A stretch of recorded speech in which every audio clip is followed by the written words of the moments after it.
In the first part of the Iran series, we went to the beautiful rainbow mountains of Tabriz, and then the 700-year-old village of Kandahar. If you missed that, you really don't want to miss it. You should check up in the cards now. And then it was obviously time for lunch, so we went to Iran's very own CASA BONITA.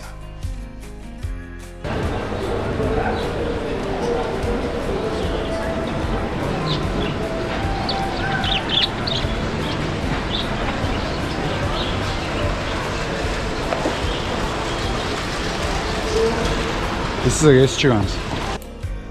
Be honest, you didn't expect this in Iran, right? Yeah, I know.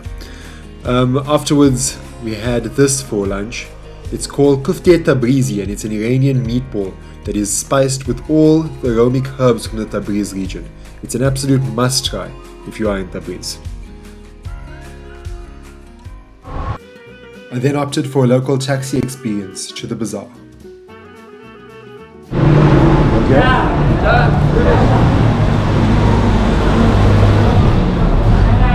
BAZAAR.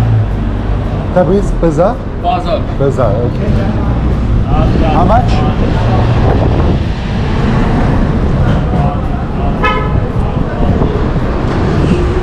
60 toman. 60.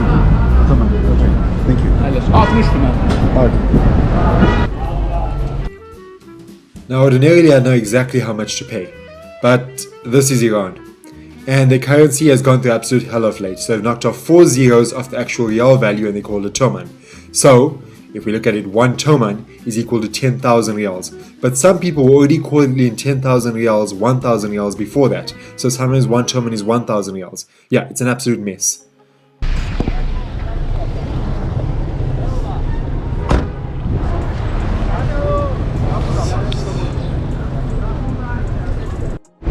Apparently speaking, he's dropping up next to the bazaar.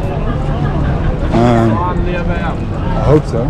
So it's just a bit of history about Tabriz quickly. I'll almost probably do a full extended thing.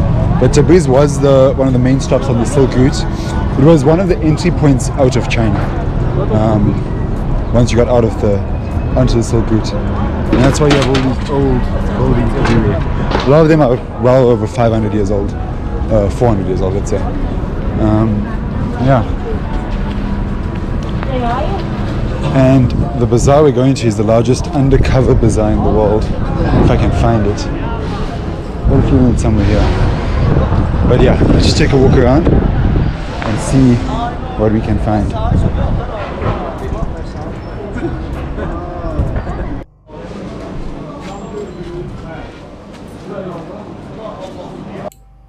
So the bazaar is split into different sections. Here we are in the spice sections. And as you can see, the shackles of capitalism have not hit this place, as every other store has the exact same products. Tabriz was very much an international city in the last millennium, popular with travelers like Ibn Battuta and Marco Polo, mainly because the city allowed trade with the Georgians and Armenians. If you want to find out more about Georgia, check this playlist above. Also, now would be a nice time to hit the like and subscribe button. So funny thing about this bazaar, it wasn't originally built to be this big. But the thing is, just dynasties after each other, once they took over Tabriz, just kept extending it in their own little way. Eventually it ended up as the biggest undercover bazaar in the world. Yeah, sometimes. See lots of these painting shops around. I wonder how many of them actually sell. They most probably do the paintings here and sell out to some of the richer people in Iran, in Tehran, or some foreigners, maybe in Turkey.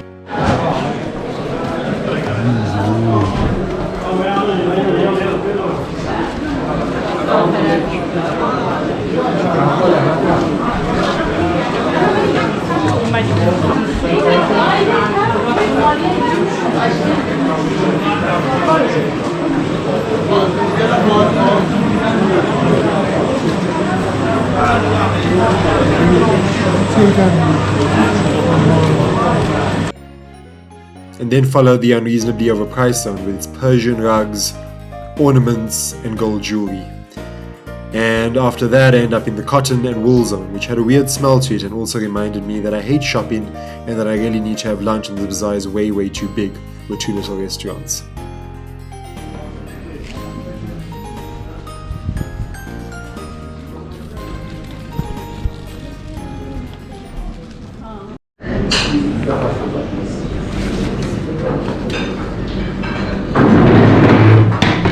So I have no idea what any of this is. I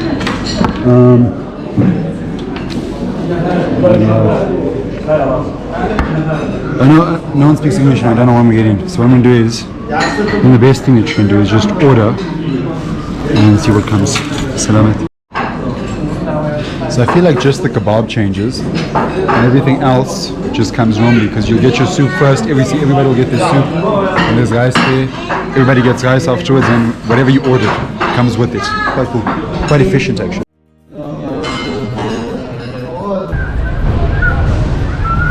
So let's go walk around and see some of the, we've got some historical buildings and stuff, we can have a look at those sort of things. When Marco Polo visited Tabriz, he praised it for the variety of trade goods available in its expansive markets. I doubt his scene was much different from the one I'm seeing today.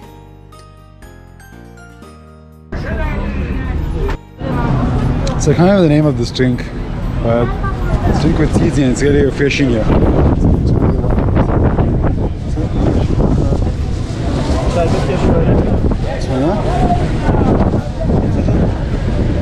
One, just one.